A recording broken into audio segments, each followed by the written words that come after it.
శ్రీ గురుభ్యో నమః. శ్రీమాత్రే నమః. మా భక్తి టీవీని ప్రోత్సహిస్తున్నటువంటి మా ప్రేక్షకులందరికీ ధన్యవాదాలు తెలియజేస్తూ 22 డిసెంబర్ 2024 నుంచి 28 డిసెంబర్ 2024 వరకు గల కాలానికి గ్రహస్థితులు ఏ విధంగా ఉన్నాయి, ద్వాదశ రాశుల వారికి ఎటువంటి ఫలితాలు ఉండబోతున్నాయి అనేది ఇప్పుడు మనం తెలియజెప్పుకుందాము. ముందుగా గ్రహస్థితులు.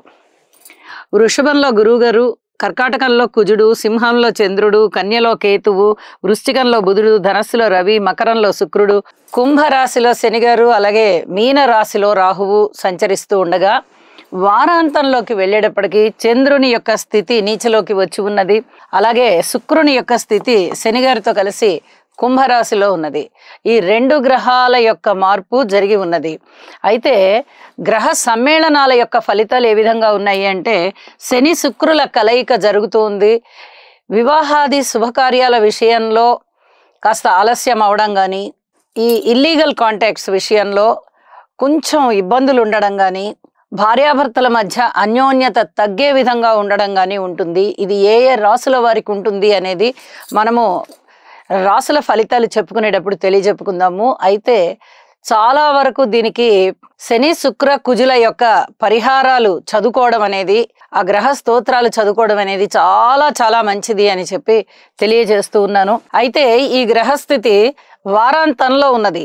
ఇక చంద్ర బుధుల యొక్క స్థితి, చంద్రుడు నీచలో ఉంటూ బుధునితో కలిసి ఉన్న కారణం చేత కొంచెం కుటుంబంలో ఈ సంబంధ బాంధవ్యాలు, అన్నా చెల్లెళ్ళు, అక్క తమ్ముళ్ళు, తండ్రి కొడుకులు, ఇలా ఈ కుటుంబంలోనే ఉండేటటువంటి సంబంధ బాంధవ్యాలు ఏవైతే ఉన్నాయో వాటి విషయంలో కొంచెం జాగ్రత్తగా ఉండాలి. అంత అనుకూల పరిస్థితులు అయితే ఉండబోవడం లేదు.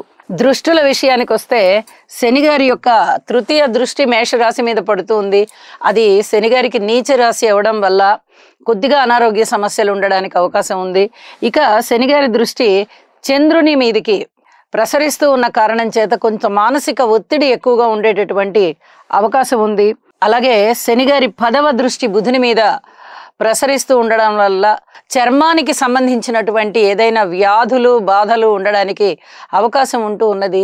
ఇది ఇక్కడ కొంచెం ఔషధ సేవ అవసరం అని చెప్పి చెప్తూ ఉన్నాను. అలాగే కుజుని యొక్క 7వ దృష్టి శుక్రాచార్యుల వారి మీద ఉంది. ఇది కూడా ఇల్లీగల్ కాంటాక్ట్స్ని కొంచెం సూచిస్తూ ఉంటుంది. చాలా వరకు ఇబ్బంది పెట్టేటటువంటి గ్రహస్థితిగా చెప్పచ్చు. ఇక అలాగే గురువు గారి యొక్క 5వ దృష్టి కేతువు మీద ఉంది. ఆధ్యాత్మిక ప్రయాణం చాలా చాలా బాగుంటుంది. అలాగే గురువు గారి దృష్టి బుధుని మీద ఉన్న కారణం చేత చాలా మంచి తెలివితేటలు బాగా ఉపయోగపడుతూ ఉంటాయి, అక్కరకు వస్తూ ఉంటాయి, సమయానికి మంచి ఆలోచనలు వస్తూ ఉంటాయి. అలాగే ఎడ్యుకేషన్ విషయంలో కానీ, సినిమా రంగానికి సంబంధించి కానీ, కెమెరాలకి సంబంధించి కానీ, డ్రామాకి సంబంధించి కానీ, స్టేజ్కి సంబంధించి కానీ, ఎడ్యుకేషన్కి సంబంధించి కానీ చాలా చాలా బాగుంటుంది అని చెప్పి తెలియజేస్తూ ఉన్నాను. అలాగే గురువు గారి 9వ దృష్టి శుక్రాచార్యుల వారి మీద పడుతూ ఉన్న కారణం చేత ధనయోగాలు చాలా చాలా బాగుంటాయి. ఇవన్నీ కూడా చెప్పదగ్గ సూచనలుగా చెప్తూ ఉన్నాను. ఇక పరిహారాల విషయంలో మటుకు తప్పనిసరిగా కుజ శుక్ర శని గ్రహాల యొక్క స్తోత్ర పారాయణాలు తప్పనిసరిగా చేయండి. లక్ష్మీ అమ్మవారికి పూజ చేయండి. ఇవి రెండు తప్పనిసరిగా రాశితో సంబంధం లేకుండా చేయవలసిందిగా సూచన చేస్తున్నాను ప్రతి ఒక్కరికి కూడా. రాశి ఫలితాల్లోకి వెళ్దాము. కుంభరాశి వారికి ఈ వారం రోజుల కాలము 22 నుంచి 28 వరకు గల కాలంలో గ్రహస్థితులు 4 గ్రహాల యొక్క స్థితుల ఉనికి చాలా బాగుంది అని చెప్పి తెలియజెప్పడం జరుగుతోంది. 6వ స్థానంలో షష్టంలో కుజుడు బాగున్నారు, 7మంలో చంద్రుడు బాగున్నారు, అలాగే లాభస్థానంలో రవి గారు బాగున్నారు, ద్వాదశ స్థానంలో శుక్రాచార్యుల వారు బాగున్నారు. మీకు రుణాలు అందుబాటులోకి వస్తాయి. రుణాలు ఎంత కావాలంటే అంత దొరుకుతాయి. పూర్వం మీరు ఇచ్చిన రుణాలు వసూలు చేసుకునే విధంగా అనుకూలం ఉంది. విలువైన ఆభరణాలు కొనే విధంగా ఉంటుంది. అనుకూల స్థానచలనం ఉంటుంది. దూర ప్రాంత ప్రయాణాలైనా ఉంటాయి. అలాగే ఊహించని విధంగా లాభాలు ఉంటాయి. మీ మానసికోల్లాసం పూర్వం కన్నా కూడా ఇప్పుడు బాగా పెరుగుతుంది.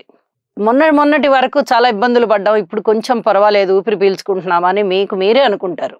అలాంటి పరిస్థితులు కనిపిస్తూ ఉన్నాయి. అయితే అన్ని రకాల పరిస్థితులు బాగున్నాయా అంటే అన్నీ బాగలేదు. మాతృవర్గ రీత్యా మీరు వెళ్ళి మీ తల్లిదండ్రులకి సహాయం చెయ్యండి. మాతృవర్గరీత్యా పితృవర్గరీత్యా కూడా మీరు సహాయ సహకారాలు అందించడం వల్ల, మీ మాతృవర్గానికి పితృవర్గానికి సేవలు చేయడం వల్ల అనుకూలమైనటువంటి ఫలితాలు మీకు ఉండబోతున్నాయి. అన్నదమ్ముల యొక్క సహాయ సహకారాలు కూడా అంతగా లేవు. కుటుంబంలో కూడా కాస్త మనశ్శాంతి తక్కువగా ఉంది. వ్యక్తిగతంగా కూడా చిన్నపాటి అనారోగ్యాలు ఉండే అవకాశం ఉంది. ఔషధ సేవ అవసరం. చర్మానికి సంబంధించినటువంటి ఇబ్బందులు ఉండబోతున్నాయి. అలాగే ప్రేమ వ్యవహారాల విషయంలో జాగ్రత్తగా ఉండాలి. ఇలా అనేక రకాల జాగ్రత్తలు తీసుకోవాలి. కానీ మంచి జరుగుతుంది. ఏ గ్రహం ఇచ్చే ఫలితం ఆ గ్రహం ఇస్తూ ఉన్నది. ఏదైనా అపవాదు ఉండేటటువంటి అవకాశం ఉంది. యోగా చేయండి. మానసిక దృఢత్వం కలిగి ఆ అపవాదుల్ని ఎలాగా వ్యతిరేకించాలో మీకు బాగా తెలుస్తుంది. స్త్రీల విషయంలో గురుగ్రహ స్తోత్ర పారాయణాలు చేసుకోవడం చాలా మంచిది. విద్యార్థులు దత్తాత్రేయుడిని పూజించడం చేత కూడా చాలా మంచి అనుకూలమైనటువంటి ఫలితాలు ఉంటాయి. అలాగే స్థిర చిరాస్తుల వృద్ధి కొరకు మీరు చేసే ప్రయత్నాలు ఇంకా ప్రయత్నాల్లోనే ఉంటాయి. అవి సఫలీకృతం అవ్వట్లేదు. సంతాన రీత్యా ఓర్పు కలిగి ఉండండి. భార్యాభర్తల అనుకూలతలు బాగున్నాయి. అయితే మానసికమైన ఒత్తిడి ఉంటుంది. రాజకీయ నాయకులకి కూడా చాలా ఒత్తిడి ఉంటుంది. చాలా మంది ద్వారా మీరు అనేక రకాల అనుకూలతలు పొందుతారు. వివాహాది శుభకార్యాల విషయంలో కాస్త సంతృప్తి ఉంటుంది మీకు. అందులో పార్టిసిపేట్ చేయడం కానీ లేదా కుదరడం కానీ ఇవి మీకు కొంచెం ఆనందాన్ని ఇస్తాయి అని చెప్పచ్చు. కార్మికులు, కర్షకులు, నేత పనివారు, చేతి వృత్తుల వారు ఇత్యాది వారందరూ బాగున్నారు. ఉద్యోగ రీత్యా కొంచెం ఓర్పు కలిగి ఉండండి. ఊహించని విధంగా లాభాలు అయితే అందుకుంటారు. ఇది మీ మానసిక ఉల్లాసానికి కారణమవుతుంది. నవగ్రహ స్తోత్ర పారాయణాలు చేసుకోవడము, అలాగే నవధాన్యాలు దానం ఇవ్వడము ఇవి తప్పనిసరిగా చేయవలసిందిగా సూచన చేస్తూ ఉన్నాను. శుభం. శని గ్రహం యొక్క అనుకూలత కొరకు నీలాంజన సమాభాసం రవిపుత్రం యమాగ్రజం ఛాయామార్తాండ సంభూతం తం నమామి శనైశ్చరం. ఓం క్రాం క్రీం క్రౌం సహ శనయే నమః.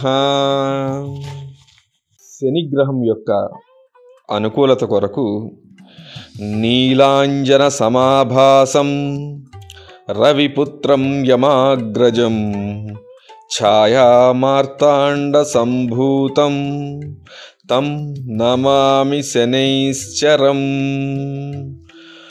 ఓం క్రాం